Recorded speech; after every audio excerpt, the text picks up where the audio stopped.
Olá, pessoal, e vamos começando mais um podcast Glione, edição extraordinária, porque hoje nós vamos falar de um grande problema que está surgindo no horizonte. E já não é novo, é bem antigo, por causa da guerra da Ucrânia e outros fatores também. A Alemanha se rearmar faz com que a Europa trema e a história não esquece. Mas vamos começar sem rodeios. Quando a Alemanha decide se rearmar em ritmo acelerado, não existe neutralidade técnica. Não é planilha, não é orçamento, não é gasto, gestão eficiente. É política de poder, é luta entre estados, é imperialismo europeu reorganizando suas engrenagens. As reportagens recentes, inclusive da Bloomberg Linha, uma porta-voz educada do capital financeiro, mostra que a França está inquieta e com razão, porque está em jogo não é apenas segurança, é quem manda na Europa. O que está acontecendo de fato é que desde 2022 a Alemanha colocou em marcha um projeto que rompe com o pacto do pós-guerra. Usar um fundo especial de 100 bilhões de euros, novos investimentos massivos em 2025 e o objetivo explícito de transformar a Bundeswehr, o, o exército alemão, na principal força militar convencional do continente. Isso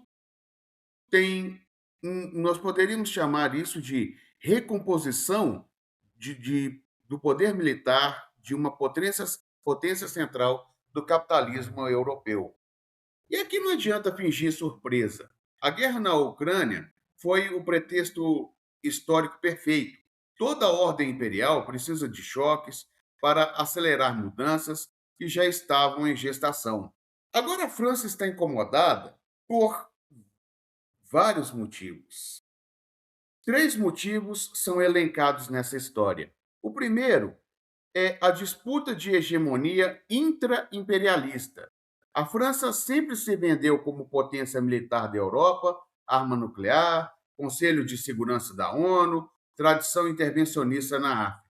Quando a Alemanha, a maior economia do bloco, decide se armar de verdade, Paris entende o recado. Seu papel de general político da Europa está ameaçado. O segundo são os projetos diferentes de imperialismo.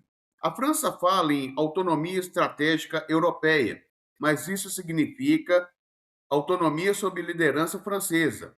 A Alemanha, por outro lado, mantém laços profundos com os Estados Unidos e a OTAN, e agora quer força militar própria para negociar de igual para igual, inclusive com Washington. Agora, o terceiro e último é a memória histórica, que Bruxelas tenta esconder debaixo do tapete. Duas guerras mundiais, militarismo alemão, capital industrial pesado articulado do Estado, nada disso desapareceu.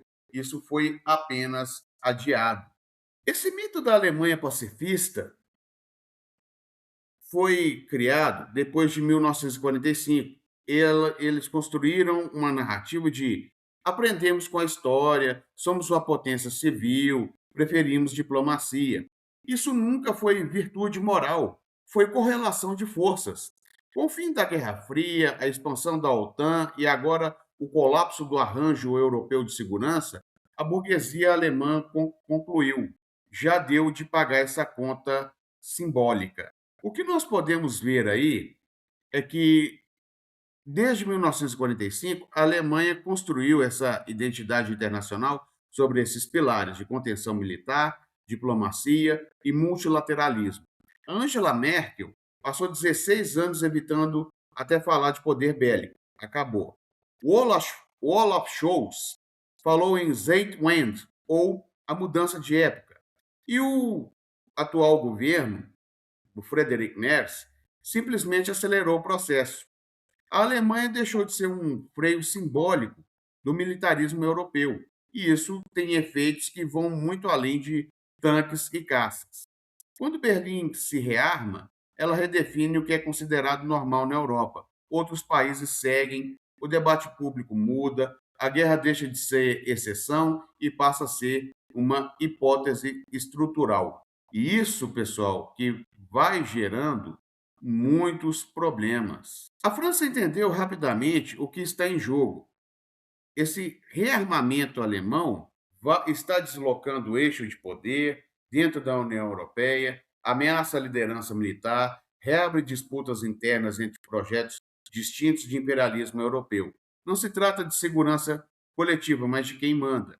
Mais armas não significam mais paz. Historicamente, significam escalada, normalização da guerra e militarização da política externa. Quando a principal economia do continente decide se armar em larga escala, os demais estados seguem o movimento. O resultado é conhecido. A história europeia não deixa margens para ilusões. Esse discurso liberal, que já está em decadência, tenta vender esse processo como defesa e responsabilidade internacional. Mas, do ponto de vista de economia política e geopolítica, trata-se de recomposição do poder militar de uma potência central do capitalismo europeu em um mundo em crise, polarizado e cada vez mais instável. Nós temos que pensar, pessoal, que a Alemanha é um país que tem muitas bases norte-americanas e ela pode ser usada como bucha de canhão para algo no futuro, para quando aparecer uma ameaça, como aquela boa e velha ameaça China e Rússia. E tanto a gente pode colocar o Japão também. O Japão, que é um país está debaixo do guarda-chuva norte-americano, estadunidense, melhor dizendo, e isso nos causa muito, mas muito, muito medo, causa tensão, e tanto que a França, países do leste europeu e Polônia estão extremamente incomodados com essa história. E essa instabilidade política pode levar a União Europeia a um colapso irreversível. Agora, tem setores de direita e esquerda que aplaudem esse rearmamento em nome da segurança. E eles sabem, né, ou às vezes não sabem, que isso abandona qualquer tradição crítica séria. O imperialismo europeu armado não é alternativa progressista ao imperialismo norte-americano. É apenas concorrência entre predadores. A pergunta real não é se a Alemanha pode se armar, é quem pagará o preço quando a guerra voltar a ser tratada como política normal. Isso que é perigoso para todos nós.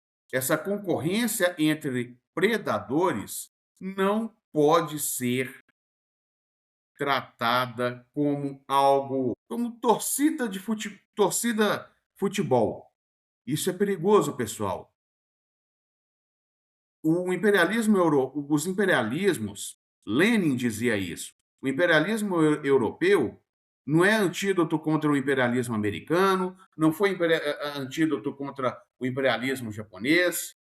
São predadores que estão concorrendo pelo melhor pedaço do mercado. Agora, eu digo uma coisa: pensar dói. Não ficar informado dói mais ainda. Até o próximo podcast, Glione.